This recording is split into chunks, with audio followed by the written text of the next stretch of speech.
김건희 씨 1심 판결문이 공개가 됐는데요. 그 내용부터 먼저 한번 좀 설명해 주시죠. 예, 보통은 판결문이 그 다음 날 이렇게 공개가 되면 해석들을 많이 붙이는데요. 판결문은 123쪽 분량이고요. 말씀드렸던 것처럼 징역 1년 8개월, 추징금 1,281만 5천 원 선고한 내용과 관련된 것이 상세하게 들어 있습니다. 특히 기자들 사이에서는 이 인상적인 문구가 있었는데요. 의심이 든다.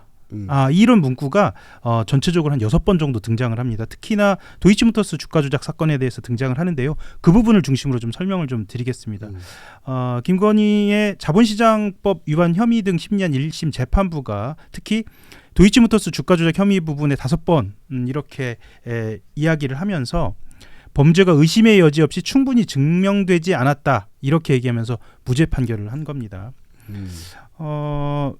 조금 더 설명을 드리자면 주가 조작을 인지했을 것으로는 보이지만 법리상 공동정범이 성립하기 위한 분업적인 역할 분담은 없었다 이렇게 이야기하면서 주가 조작 그 팀 그러니까 선수들의 대화를 예로 듭니다. 간단하게 좀 설명을 드리면 도이치모터스 주가 조작 선수라고 이렇게 불리는 민하고 김이 있습니다. 민하무게 김한무게가 있는데요. 그 둘이 2011년도에 문자 메시지를 주고받습니다. 자, 민이 김에게 이렇게 얘기합니다. 매수 대기조는 대기만 시켜놔요? 이렇게 물으니까 김이 이렇게 답합니다.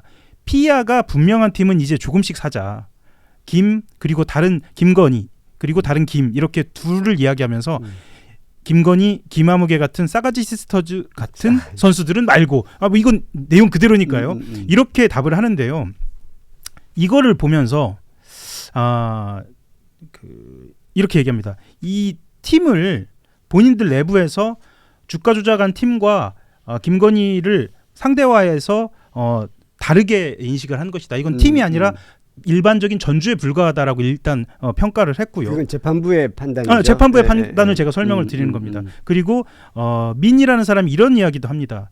대판했다. 이건 대판했다라는 거는 그 김건희와 누군가가 대판을 싸웠다라는 얘기입니다. 왜 할인해서 넘겨줬느냐? 이거는 뭐 좀 값싼 가격에 넘겼냐 이런 이야기 같습니다. 왜 싸게 팔았냐 이거죠. 예, 맞습니다. 왜 할인해서 넘겨줬느냐? 권 사장도 엄청 흥분하고 해서 권 사장은 권우수고요. 도이치모터스. 예. 그리고 김건희는 그 앞에서 대우지점장한테 전화해서 이런 법이 있냐 하고 이런 대우증권 지점장 맞습니다. 예. 그리고 뭐 김 씨가 이제 김건희에 대해서 듣던 대로 어떻다라고 이야기까지 판결문에 등장을 하는데 자 이렇게 좀 자세하게 설명드린 건 이 재판부가 이 두 가지 정황을 놓고 봤을 때 주가 조작 세력이 김건희를 공모관계에 있는 내부 팀이 아니라 외부자 취급했다 이렇게 판단을 한 겁니다. 근데 난 지금 쭉 설명을 듣다 보니까 예. 그 할인해서 팔았다는 게 네네. 손해를 보고 팔았다는 게 아니라 조금 덜 먹고 팔았다는 덜 먹고 팔았다는 거잖아요. 예, 근데 그것도 굉장히 수익이 꽤 굉장한 높은 거였습니다. 거였는데 예. 그러면 애초 기대 수준이 어느 정도였고라는 것을 어느 정도라는 거를 어느 정도 알았기 때문에 맞습니다. 이 정도 먹기로 하고 얘기를 했는데 왜 이걸 낮춰서 팔았지? 라고 하면서 항의한 거 아닌가요? 말씀하셨던 것처럼 김건희가 그러니까 이 말 자체가 김건희는 이 주가 조작과 관련된 모든 내용을 아주 자세하게 알고 있었다는 것을 방증하는 거거든요.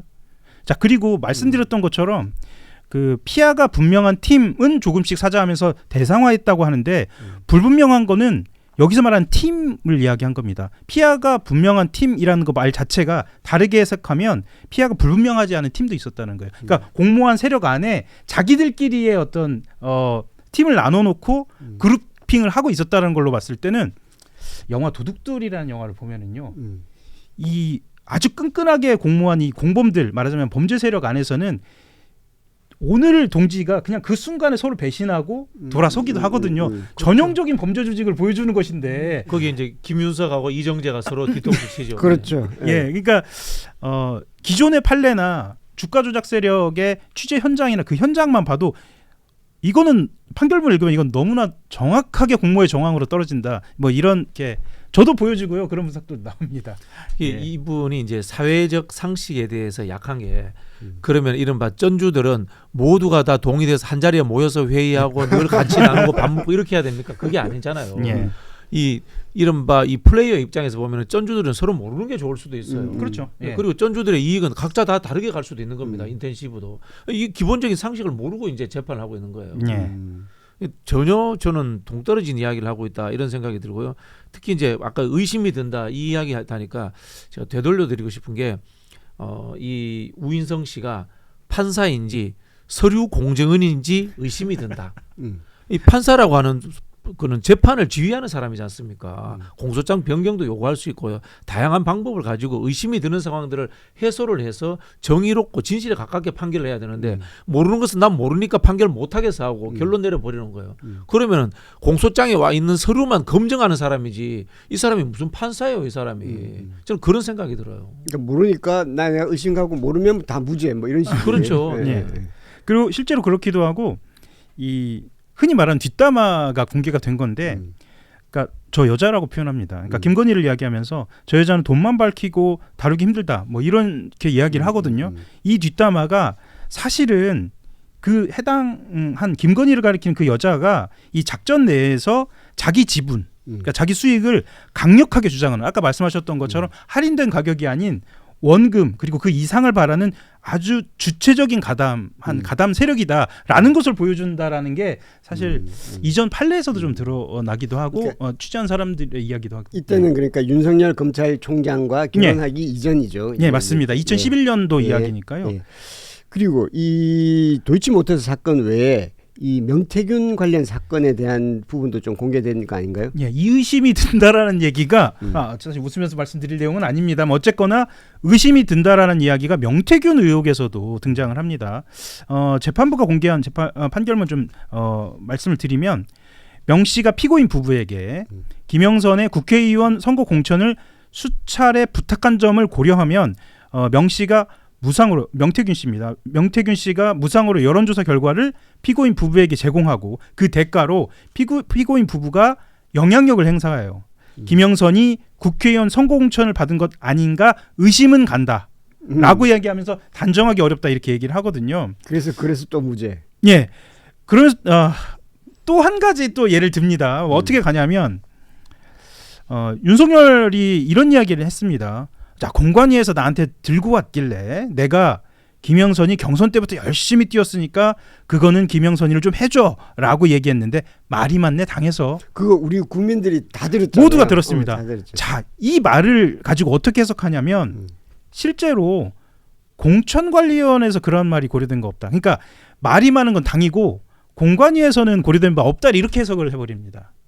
그걸 어떻게 알아요? 그렇죠. 자, 이제 여기서부터는 이제 박지영 평론가님 말씀도 좀 듣고 싶은데, 왜냐하면 이 공천 과정에 대한 것에 상식이 없을 수는 있습니다. 그런데 본인이 이 판결문 이전에 기소된 과정에서의 자료만 봐도 이 공관위의 과정이 이렇지 않다는 걸 알 수 있거든요. 저는 뭐 상식의 문제가 아니라 예. 이 사람이 사회적인 보편적 흐름을 이해하는 방식이나 법을 적용하는 방식이 우리가 생각하는 상식과 다르다라고 봅니다.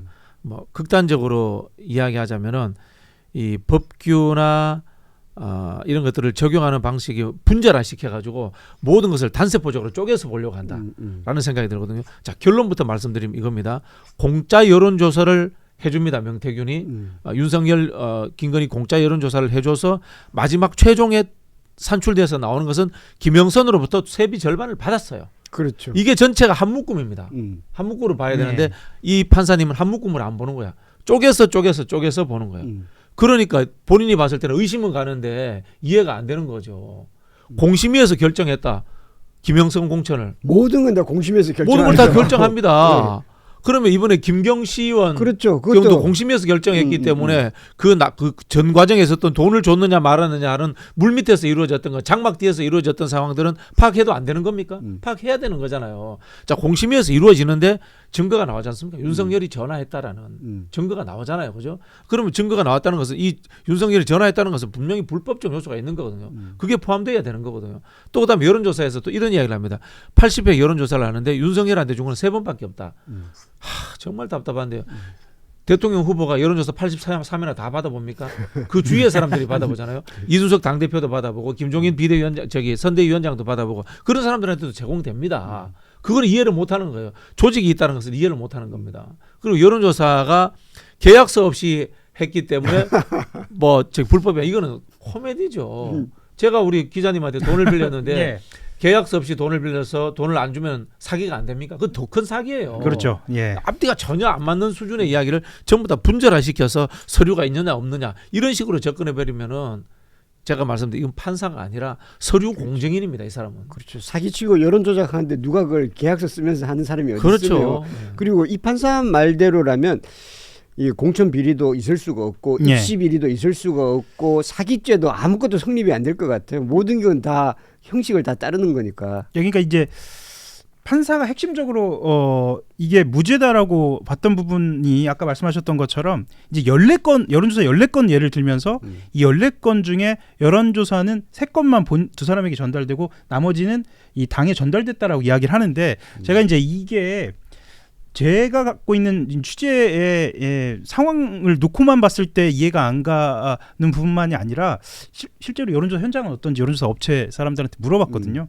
자, 그러면 판사의 말대로 이게 본인이 생각했던 판사 본인이 생각하는 것처럼 문제가 안 된다라고 하려면 이 여론조사 14건 중 3건은 윤석열한테 가고 나머지 11건이 어떻게 가야 하냐면 이재명 후보한테 갔거나 그렇죠. 아니면 경쟁자들한테 다른 경쟁자들한테 갔으면 이 판사의 말이 맞는 겁니다. 그런데 윤석열을 포함한 다른 사람들이 어떤 사람이냐? 윤석열 편. 예, 선거 캠프예요. 그러니까 이거는 너무나 여론조사 하는 사람들 굳이 이야기를 듣지 않더라도 너무나 상식적인 이야기다. 이건 윤석열을 위해서 만든 여론조사고 또 윤석열 캠프로 갔기 때문에 이건 윤석열을 위한 것으로 당연히 볼 수 없고 사실 윤석열을 위한 것으로 볼 수 있을 뿐만 아니라 여론조사는 돈이 든다. 이게 일반인들이 생각하는 것. 김건희가 이런 이야기도 하잖아요. 네. 우리 아저씨 좋게 나오게 해주세요. 예. 예. 그러니까 그거는 김건희 쪽에서 개입됐다는 명확한 증거가 되고요. 여론조사에서 이제 공개가 있고 비공개가 있거든요. 예. 공개는 언론을 통해서 노출된다는 이야기입니다. 그럴 경우에는 공짜로 해주기도 합니다. 왜 여론조사 회사의 이름을 올려서 그렇죠. 공신력을 예, 예, 높이고 영업적 차원에서. 근데 비공개는 철저하게 클라이언트의 요구에 맞춰가지고 이익을 위해서 가는 거예요. 이거는 여론조사 회사의 기본 상식입니다. 여론조사 회사 불러서 한번 물어보면 되는데 그것도 안 했다는 거예요. 예, 댓글에 보니까 나이 50도 넘은 인간이 상식이나 그런 게 없겠냐 그냥 봐준 거지라는 말도 있고 또 판검사는 상식 부족 뭐 촌스러운 인간들이 많다 그냥 딸딸딸 외워서 시험 한번 잘 본 것밖에 없다 뭐 이런 여러 가지 이 댓글 써주신 분들이 워낙 화가 나서 이런 예. 글들을 올리주신 것 같습니다. 예.